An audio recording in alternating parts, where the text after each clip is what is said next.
তাই সাথী আসুন এই ভয়হীন সমাজ গড়ে তোলার লক্ষ্যে ন্যূনতম গণতান্ত্রিক অধিকার, যে শ্রমিক কারখানায় কাজ করে, যে শ্রমিক অসংগঠিত ক্ষেত্রে কাজ করে, যে মহিলা শ্রমিকেরা দিনের পর দিন কম মজুরির বিনিময় নিপীড়িত হচ্ছে, তাদের স্বার্থেই এই কালীঘাট চলো অভিযানের ডাক। কারণ এইখানে অভয়া মঞ্চের একটি কলই রয়েছে, আর দ্বিতীয় অভয়া যাতে না ঘটে।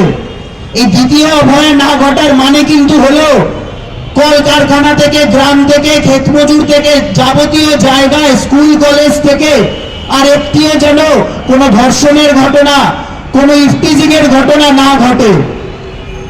এবং সেটাকে একমাত্র আমরা আটকাতে পারি আমাদের একত্রিত হওয়ার মধ্যে থেকেই।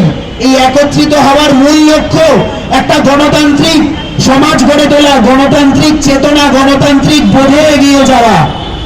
তাই আমি আমার বক্তব্য শেষ করার আগে আবারও সকলের কাছে অনুরোধ করব, আসুন সাথী আমরা 9 তারিখে আমাদের যত রাগ আছে, অভিমান আছে, যে ন্যূনতম দ্বন্দ্বগুলি তৈরি হয়েছে, সেগুলোকে বৃহত্তর স্বার্থে এই ভয়ঙ্কর বৈষম্যহীন শাসকদের বিরুদ্ধে রুখে দাঁড়াতে আমরা একত্রিত হই।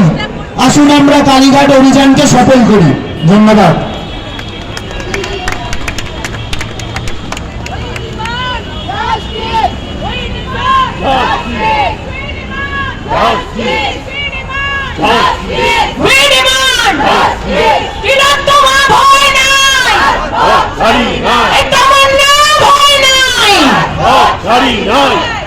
একের পর এক ধর্ষণ, একের পর এক নারী নিগ্রহ, প্রত্যেক দিনের আলোচনায় যে বিষয়টা খালি উঠে আসছে, আর তার প্রতিবাদ যারা করছেন তাদের ওপরে